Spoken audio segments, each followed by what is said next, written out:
Hello everyone, मैं विकास मिश्रा आज की क्लास में आप सभी का स्वागत करता हूं। आज हम 2026 नए सेशन का शुरुआत करने जा रहे हैं। तो शुरुआत में हम बहुपद से शुरू कर रहे हैं। बहुपद कहते किसे हैं पहले हम इसे जानेंगे, क्योंकि जो बोर्ड एग्जाम में प्रश्न आता है वो बहुपद की पहचान करने के लिए बहुविकल्पीय प्रश्न में मिलता है। तो बहुपद क्लास 9th में भी पढ़े होंगे। बहुपद किसे कहते हैं? ऐसा बीजीय व्यंजक जिसमें चर की घात एक पूर्ण संख्या होती है उसे कहते हैं बहुपद। मतलब चर की घात एक क्या हो? पूर्ण संख्या। जैसे एक्स स्क्वायर प्लस का 5x प्लस 3, ये क्या है? बहुपद है, क्योंकि इसमें जो चर हैं इसकी घात क्या है? एक पूर्ण संख्या है। अगर जिसमें चर की घात एक पूर्ण संख्या नहीं रहेगी वो क्या होगा? बहुपद नहीं होगा। ये बहुपद नहीं है, क्योंकि यह -1 है चर की घात। और पूर्ण संख्या आप लोग जानते होंगे, ऐसी संख्या 0 से अनंत तक क्या है? पूर्ण संख्या। बहुपद की पहचान के लिए आप लोग बहुत आसानी से कर ले जाएंगे। जिसमें चर की घात एक पूर्ण संख्या होगी वो बहुपद होगा, नहीं तो नहीं होगा। जैसे ये रूट x प्लस का 5x से लिख दिया जाए, ये क्या बहुपद है? तो क्या कहोगे? बहुपद नहीं है। क्यों?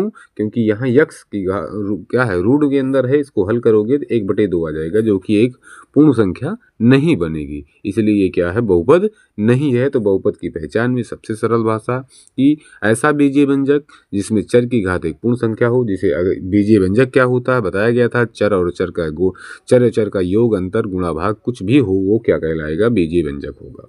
तो ऐसा बीजीय व्यंजक जिसमें चर की घात एक पूर्ण संख्या होगी वो बहुपद कहलाएगा। बहुपद की पहचान करने के लिए सबसे सरल परिभाषा यही है। अब बहुपद के प्रकार में देखेंगे। बहुपद के प्रकार में घात के आधार पे जो है बहुत सारे, जैसे एक रैखिक बहुपद। रैखिक बहुपद जो पहला आता है, रैखिक बहुपद। रैखिक बहुपद में क्या होता है कि रैखिक बहुपद मतलब जिसमें चर की घात एक होगी, जिसमें चर की घात अधिकतम क्या होगी? एक होगी, वो क्या कहलाएगा? बहुपद, रैखिक बहुपद होगा। उसके बाद आता है द्विघात बहुपद, जो कि बहुपद क्लास 10 में बहुत ज़्यादा मिलता है। बहुत ज़्यादा प्रश्न इसके मिलते हैं द्विघात बहुपद के। द्विघात बहुपद किसे कहते हैं? तो द्विघात बहुपद मतलब दो ऐसा बहुपद जिसमें घात क्या हो? अधिकतम घात क्या हो? 2 हो, वो क्या कहलाएगा? द्विघात बहुपद। जैसे ये एक है क्या? द्विघात बहुपद। इसके बाद आता है त्रिघात बहुपद का बाद।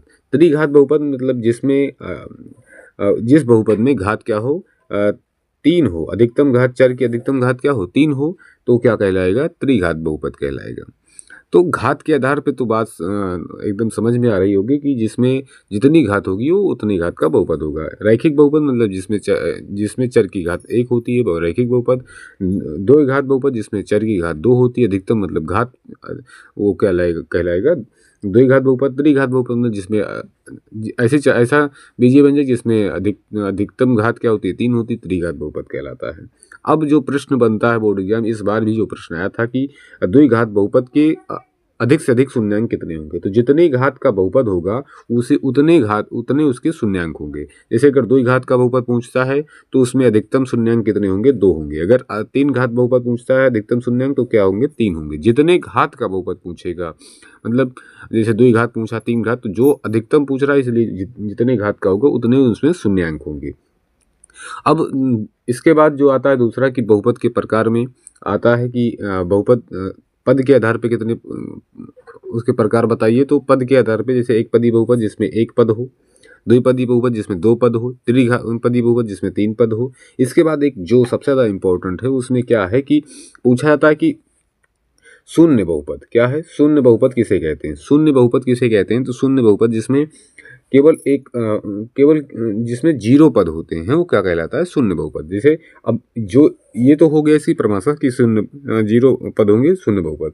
लेकिन ये पूछा जाए कि शून्य बहुपद की घात क्या होती है, जो कि बहुविकल्पीय प्रश्न 20 नंबर का आता है 10 में, तो उसमें प्रश्न मिल सकता है कि शून्य बहुपद की घात क्या होती है। तो शून्य बहुपद की घात क्या होगी? जैसे शून्य बहुपद ये है यक्स, अब यहाँ 3 भी लिख सकते हैं, ये 2 भी हो सकता है। तो अभी फिक्स नहीं, यहाँ घात के यक्स की घात कुछ भी लगा सकते हैं। तो क्या शून्य बहुपद की घात क्या आएगी? इनफाइनाइट होगी। शून्य बहुपद की घात क्या आएगी? इनफाइनाइट। फिर आता है अचर बहुपद। क्या अचर बहुपद किसे कहते हैं? जिसमें एक पद हो भी क्या हो, अचर पद का हो, अचर पद हो, वो क्या कहलाएगा? अचर बहुपद। अचर बहुपद मतलब जैसे 7 ले सकते हैं, ये सब क्या है, 8 हो गया, ये सब क्या है, अचर बहुपद है। अब इसमें पूछा जाए अचर बहुपद की घात क्या होगी, तो यक्स की घात अगर यहाँ 0 रखेंगे, मतलब किसी की घात 0 रखते हैं तभी उसका मान 1 आता है, तो एक्स घात 0 रखेंगे तभी तो ये 7 ही रह जाएगा। अगर यहाँ एक्स की घात 1 कर देंगे तो ये दूसरा हो जाएगा ना मान ना। तो इसलिए अचर बहुपद की घात क्या आएगी? शून्य आएगी। क्या आएगी? शून्य। अब ये जो प्रश्न होते हैं बहुविकल्पीय प्रश्न में मिलते हैं। ये तो हो गए प्रकार, जो कि क्लास 9th में भी पढ़े होंगे आप लोग। अब जो आता है प्रश्न आपके क्लास 10 में एनसीईआरटी में है कि ग्राफ के आधार पे आप शून्यांक की गणना कीजिए। ग्राफ के आधार पे जैसे में ग्राफ बनाते हैं, ये है एक्स, ये है वाई, क्या है वाई, ये वाई डैश एक्स और एक्स डैश। अब इसमें ये पूछा ग्राफ के आधार पे शून्यांक बताओ, जिसे एक हम इसे बना देते हैं, ये ग्राफ बना, इसके आधार पे आप शून्यांक बताओ कितने शून्यांक हैं, या मूल पूछे। तो जहां जहां एक्स अक्ष पे ये काटा होगा या स्पर्श करेगा उतने शून्यांक उसमें होंगे। जैसे इसमें 1 2 3 तीन स्थानों पे एक्स अक्ष को काटा है, तो इसमें कितने शून्यांक? इसमें आएंगे 3 शून्यांक। जैसे एक आ जाता है, इस तरह बना दिया जाए ग्राफ, ये हो गया, ये बताओ इसमें कितने शून्यांक?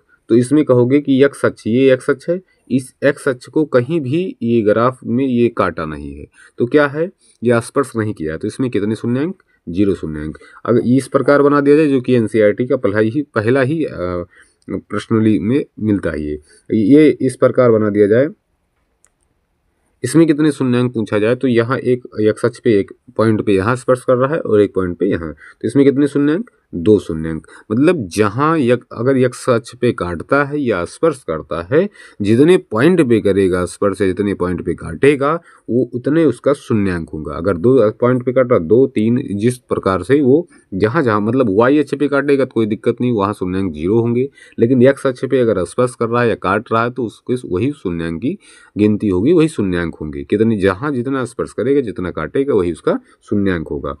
फिर जो प्रश्न में मिलता है, इसके बाद प्रश्नावली मिला होगा कि ज़्यादा तो सिलेबस में क्या है, द्विघात बहुपद या त्रिघात बहुपद तक है, जो कि वैसे एनसीईआरटी देखा जाए द्विघात बहुपद के ही प्रश्न मिलते हैं ज़्यादा। तो द्विघात बहुपद में अगर पूछा जाए, द्विघात बहुपद जैसे शुरू करेंगे तो उसमें मूल ज्ञात करना हो या शून्यांक ज्ञात करना हो, फिर उसमें एक फार्मूला दिया होता है। क्या फार्मूला होता है कि शून्यांकों का योग, शून्यांकों का योग मतलब ये लिखे क्या है, अल्फा प्लस बीटा। द्विघात बहुपद है तो 2 शून्यांक होंगे, हमें एक अल्फा और एक बीटा। अल्फा प्लस बीटा मतलब शून्यांकों का योग का फार्मूला क्या होगा, माइनस बी बटे ए, माइनस बी बटे ए। बी क्या है? बी है यहाँ हमारा एक्स का गुणांक, एक्स का गुणांक है, और ए कितना, ए क्या है, एक्स स्क्वायर का गुणांक है। तो अब जब भी शून्यांकों का योग ज्ञात करने के लिए कहता है, शून्यांकों के योग ज्ञात करने के लिए कहता है, क्या करोगे, अल्फा प्लस बीटा, मतलब शून्यांकों का योग मतलब अल्फा प्लस बीटा, उसका फार्मूला होगा बी माइनस बी बटे ए। बी क्या है, एक्स का गुणांक, ए क्या है, एक्स स्क्वायर का गुणांक। अब एक आता है शून्यांकों के गुणनफल का फार्मूला, तो अल्फा गुणे बीटा बराबर क्या होगा, आएगा सी बटे ए। सी क्या है, अचर पद है, अचर पद मानने मतलब समझते हो, ये इसका मान इसके साथ बदला ना जा सके। और ए क्या है भी बताया गया, एक्स स्क्वायर का गुणांक। गुणांक शब्द का मतलब होता है गुणा हो, जो जिसमें उसमें क्या गुणा हुआ हो, गुणांक मतलब गुणा किया गया हो। तो अब जैसे एक सवाल मिलता है इस प्रकार का कि x square plus 5x plus का 3, x square plus 5x plus 3। अब ये पूछे इसमें कि ये बी क्या है, ए क्या है, सी क्या है इसमें, तो द्विघात बहुपद का व्यापक रूप होता है ए x square plus P x plus का सी। मतलब ये इसके एक्स स्क्वायर के सामने जो गुणा हुआ होगा वो ए होगा, तो एक है बी, बी मतलब एक्स का गुणांक सामने जो होगा बी, ये है 5 और सी क्या है 3। मतलब पहचान तो कर ले जाएंगे कि ए क्या है, बी क्या है, सी क्या है। अगर ये देखेंगे तो हिंदी में लिख रहे हैं एक्स का गुणांक मतलब एक्स में जो गुणा हुआ हो, कितना गुणा हुआ है, 5। एक्स स्क्वायर का गुणांक मतलब एक्स स्क्वायर में क्या गुणा हुआ है, 1 गुणा हुआ है। और सी क्या, अचर पद क्या है, 3 है। ये पहचान होती है। अब जो प्रश्न मिलता है, ऐसा भी मिलता है कि शून्यांकों का गुणनफल तथा ज्ञात की शून्यांकों, इस बहुपद का शून्यांक ज्ञात कीजिए तथा शून्यांकों और गुणांकों के बीच संबंध की सत्यता की जांच कीजिए। जब भी संबंध की सत्यता की जांच पूछता है तो alpha plus beta minus b बटे ए, ये दोनों पक्ष बराबर हो जाए और अल्फा गुणे बीटा बराबर सी बटे ए, ये बराबर हो जाए तो वो शून्यांकों के गुणनफल की सत्यता की जांच होगी। यहाँ से आपको आंसर भी कंफर्म हो जाता है कि आपका शून्यांक सही निकाले हो या गलत। अब हम आपको प्रश्न करके दिखाते हैं। इसे ये प्रश्न हो जाए आपके सामने कि एक्स स्क्वायर माइनस 2 के मूल ज्ञात कीजिए और मूलों तथा गुणांकों के बीच संबंध की सत्यता की जांच कीजिए। तो क्या पहले कहा, एक्स स्क्वायर माइनस 2 के मूल ज्ञात कीजिए। मूल ज्ञात करने के लिए क्या होगा, जैसे एक्स स्क्वायर माइनस 2, इसको बना सकते हो एक्स स्क्वायर माइनस, ये बन जाएगा अंडर रूट 2 का स्क्वायर। बनाइए, ये फार्मूला बन गया ए स्क्वायर माइनस बी स्क्वायर का, तो बन गया क्या, यक्स एक ब्रैकेट में बनेगा एक्स प्लस का रूट 2, एक में बनेगा एक्स माइनस का रूट 2। अब जब यक्स बराबर यदि एक्स प्लस रूट 2 बराबर 0 तो एक्स बराबर आएगा माइनस रूट 2। अगर यक्स माइनस रूट 2 बराबर 0 हो जाएगा तो एक्स बराबर आएगा प्लस का रूट 2। मतलब इसके दो मूल प्राप्त हुए। मूल क्या प्राप्त हुए, रूट 2 प्लस माइनस का रूट प्राप्त हुआ। प्लस एक बार प्लस में एक बार माइनस में ये हमारा मूल प्राप्त हुआ। तो अब हमें शून्यांकों और मूलों तथा गुणांकों, जो मूल हैं और गुणांकों के बीच संबंध की सत्यता क्या जाएगी। मतलब मूल अल्फा प्लस बीटा बराबर क्या निकाल लें, माइनस बी बटे ए। देखें, अल्फा का मान हमारा आया मान लेते हैं रूट 2 और बीटा का मान आ गया हमारा क्या आया, माइनस का रूट 2। बी क्या है, बी इसमें देखो, अब ये बनाया गया था ये एक्स स्क्वायर माइनस 2, इसको हम ऐसा भी लिख सकते हैं प्लस का 0 एक्स लिख सकते हैं ना, कोई दिक्कत नहीं। तो ये हो गया हमारा एक्स। बी का मतलब क्या होता था, यक्स का गुणांक, यक्स में क्या गुणा हुआ 0, तो आ जाएगा 0 माइनस का। और ए क्या है 1। अब ये प्लस, अभी इसे हल करेंगे तो 2 माइनस रूट 2 बराबर 0 बटे 1, ये कट गया, 0 बराबर 0 यही मिलेगा बराबर है। और एक हो गया अल्फा गुणे बीटा, तो क्या होता है सी बटे ए। अल्फा है हमारा रूट 2 और बीटा है माइनस का रूट 2।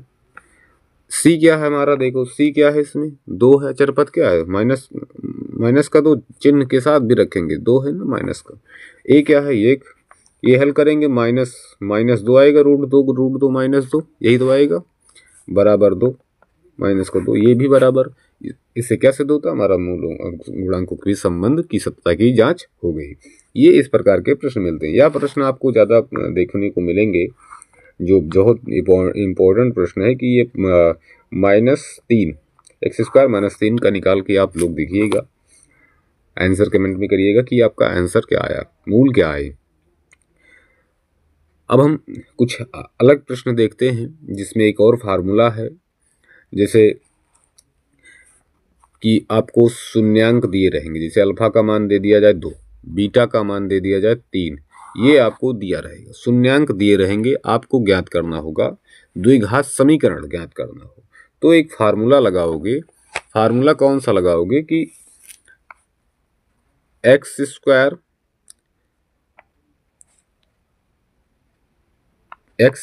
उसके बाद minus alpha plus beta x plus alpha गुणे बीटा, ये लगाओगे आप formula. X square minus alpha plus beta x plus alpha गुणे बीटा, ये ब्रैकेट में होता है और के यहाँ लगा रहता है। के का मतलब एक्स स्क्वायर द्विघात समीकरण और त्रिघात समीकरण के लिए एक होता है माइनस का। इस फार्मूले से आप द्विघात समीकरण ज्ञात करोगे अगर इस प्रकार का सवाल दिया जाता है। जैसे सवाल में आ जाए हमारा कि अल्फा का मान है 5 और बीटा का मान है 3, द्विघात समीकरण ज्ञात कीजिए, तो क्या करोगे, फार्मूला लगाओगे एक्स स्क्वायर माइनस का alpha plus beta x plus alpha गुणे बीटा। एक्स स्क्वायर तो यही हो गया अल्फा प्लस 5 और 5 प्लस का 3 एक्स प्लस 5 गुणे 3, x square minus 5 3 8 x plus का 5 3 15, ये बनेगा हमारा, यही बनेगा। ये होगा हमारा द्विघात समीकरण। अब अगर आप लोगों को ये है कि हमारा द्विघात समीकरण सही आया है या नहीं, तो आप इसका गुणनखंड कर डालो, यही शून्यांक मिलेगा। उल्टा इसी का गुणनखंड कर डालो, यही शून्यांक मिलेगा, आपकी आंसर की जांच हो जाएगी। तो इसमें द्विघात समीकरण में ऐसे ही प्रश्न बनते हैं कि मूल ज्ञात कीजिए तथा मूलों और गुणांकों की संबंध की सत्ता की जांच कीजिए, जो कि पहला प्रश्न हमने बताया। दूसरा यही मिलता है कि शून्यांकों का शून्यांक दे रहेंगे, उसमें द्विघात समीकरण ज्ञात करना रहता है। कुछ ऐसे भी प्रश्न आपको कंफ्यूजन करने के लिए देते हैं कि आपको प्रश्न में बोलेगा कि शून्यांकों के योग का मान दिया गया 5 और शून्यांकों के गुणनफल का मान दिया गया 3। इस प्रकार का भी प्रश्न बोलते हैं। किताब में प्रश्न मिलेगा कि शून्यांकों का योग दिया रहेगा और शून्यांकों का गुणनफल दिया रहेगा, आपको शून्यांक केवल ज्ञात करना रहेगा। बहुत आसान है। फिर अल्फा प्लस बीटा का मान 5 और अल्फा गुणे बीटा का मान 3 रख दीजिएगा, शून्यांक मिल जाएंगे। जैसे ये वाला प्रश्न है, ये आपको करना होगा कि एक द्विघात बहुपद ज्ञात कीजिए जिसके मूलों का योग तथा गुणनफल क्रमशः 0 और √5 है। मतलब मूलों का योग ये अल्फा प्लस बीटा दिया गया है और ये दिया गया अल्फा गुणे बीटा।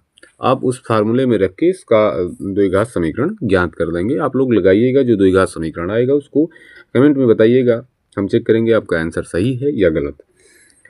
अब अगला जो प्रश्न हम बताएंगे, जो ज़्यादा प्रश्नों में, ज़्यादा किताबों में मिलता है और बोर्ड एग्जाम में भी लगभग मिलता है, बहुत महत्वपूर्ण प्रश्न है, आप लोगों को समझना भी बहुत जरूरी है इस प्रश्न को। तो यदि अल्फा और बीटा बहुपद 2x² - 3x + 5 के मूल हैं, तब निम्नलिखित का मान ज्ञात कीजिए। अल्फा स्क्वायर प्लस बीटा और दूसरा alpha plus beta plus beta बटे अल्फा, और ये है alpha square beta plus alpha beta square. ये 3 इसमें खंड हैं, इस प्रश्न को हल करना है। इसमें ये शुरुआत में कहा है कि यदि अल्फा और बीटा इस बहुपद के मूल हैं, मतलब ये कह दिया कि अल्फा और बीटा इसके मूल हैं।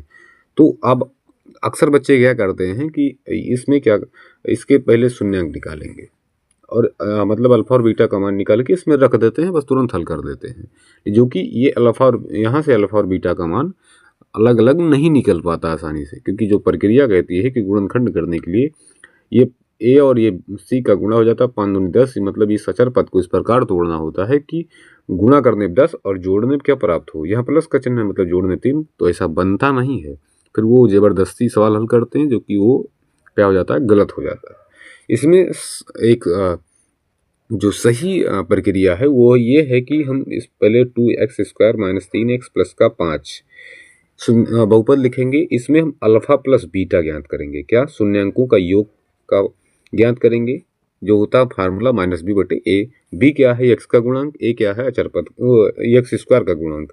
तो अब x का गुणांक इसमें क्या हुआ, 3 है, माइनस का, तो इसलिए माइनस माइनस हो जाएगा प्लस, क्योंकि चिन्ह के साथ रखते हैं, तो ये आ जाएगा प्लस का 3, और a x² का गुणांक 2 है। ये अल्फा प्लस बीटा का मान हमारा आएगा 3/2। अल्फा गुणे बीटा का मान देखेंगे हम, अल्फा गुणे बीटा का मान, तो अल्फा मतलब ये आएगा c क्या है अचर पद, a का है x² का गुणांक। अब c जो 5 क्या है 5 और a क्या है 2, 5/2 अल्फा गुणे बीटा मिल गया। अब हम पहले खंड को हल करने की कोशिश करते हैं, alpha square plus beta square. देखो alpha square plus beta square की कोई फार्मूला तो है नहीं कि ये इस प्रकार का फार्मूला है, ये वाला आसान हो जाता है, लेकिन ये फार्मूला नहीं बनेगा। Alpha square plus beta square formula नहीं बनेगा। ये जो बनता है ये इसी प्रकार, अल्फा प्लस बीटा का स्क्वायर बराबर होता है alpha square plus beta square और प्लस का 2 अल्फा बीटा आएगा। ये होता है ए स्क्वायर ए प्लस बी का होल स्क्वायर का फार्मूला है। तो अब ये बताओ कि हमें मान तो इसका बताना है ना, केवल अल्फा स्क्वायर प्लस बीटा का। ये दिमाग में आया क्यों? अभी बच्चों का ये ज़्यादा प्रश्न रहता है कि सर कैसे आपके दिमाग में आ जाता है कि इस प्रक्रिया का प्रयोग किया जा रहा है। तो alpha square plus beta square, देखो फार्मूला अल्फा ए प्लस बी के फार्मूले को हल करेंगे तो ये मिलता है। तो अब अल्फा प्लस बीटा को हमें, हमारा अल्फा प्लस बीटा मान हमें पता है, क्या पता है अल्फा प्लस बीटा, 3/2 क्या है, 3/2 का स्क्वायर करो बराबर alpha square plus beta square हमें मान बताना ही है, प्लस अल्फा और बीटा का मान हमें पता है क्या, 5/2। इसे हल कर लेते हैं, तो ये 3 3 9 और 2 दूना 4 alpha square plus beta square, और ये 2 से 2 कट जाएगा, आ जाएगा केवल प्लस का 5 आ जाएगा। 5 को हम इधर कर देते हैं तो 9/4 -5 बराबर अल्फा स्क्वायर प्लस का बीटा स्क्वायर। पक्षांतर किया गया ना तो माइनस हो जाएगा, यहाँ प्लस में था इधर माइनस। इसे हल करेंगे तो 9 - 5 × 20/4 अल्फा स्क्वायर प्लस का बीटा स्क्वायर। तो बनेगा क्या, 20 में से 9 आएगा 11/4 माइनस का 11/4 अल्फा स्क्वायर प्लस का बीटा स्क्वायर। ये आपका हो जाएगा आंसर। क्या हो जाएगा, आंसर हो जाएगा, जो कि पहले खंड का आंसर ये हमारा आ गया है -11/4। अब दूसरा खंड क्या था हमारा, अल्फा प्लस बीटा ज्ञात करना था हमें। क्या ज्ञात करना था, ज्ञात करना था हमें अल्फा प्लस बीटा और प्लस का बीटा बटे अल्फा ज्ञात करना था। हमें बहुपद दिया गया था 2x² माइनस का 3x और प्लस का 5, ये हमें बहुपद दिया गया था। अब इसे हल करते हैं भिन्न के रूप में, तो क्या बनेगा, अल्फा अल्फा गुणा alpha square plus beta beta गुणे बीटा स्क्वायर बटे ये इन दोनों का गुणा अल्फा बीटा, ये एक भिन्न है, हल कर लेते हैं साधारण सा। अभी हमने alpha square plus beta square का मान यहाँ निकाला, क्या निकाला था, माइनस का 11/4 निकाला। अल्फा गुणे बीटा का मान हमने ऊपर निकाला था, मतलब c/a होता है, तो c क्या है, 5 है, और 5 और बटे का 2, ये हो गया था c/a का। तो अल्फा गुणे बीटा आया था 5/2 भी हमने निकाला था। इसे हल करेंगे 4 के बटे में हो जाता है, तो इसको इस प्रकार गुणा कर देते हैं। -11/4 ये 2 ऊपर चला जाएगा और 5 यहीं रह जाएगा, 2 से 2 कटा, आ जाएगा इसका -11/5 दूनी 10, ये हो जाएगा -11/10।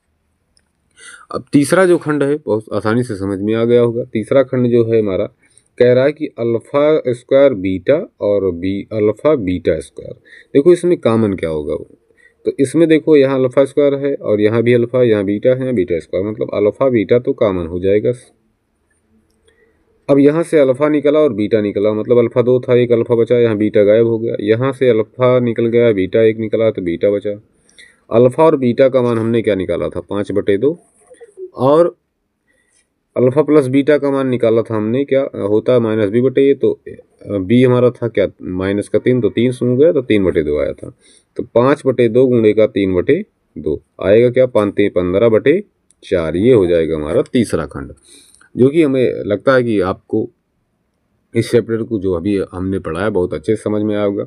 आप लोग सवाल को NCERT बुक से हल कीजिएगा, प्राइवेट बुक से हल कीजिएगा। जो प्रश्न नहीं आएगा आप कमेंट में बताइएगा, उस पर हम एक वीडियो बना देंगे, आप लोगों को आसानी हो जाएगा।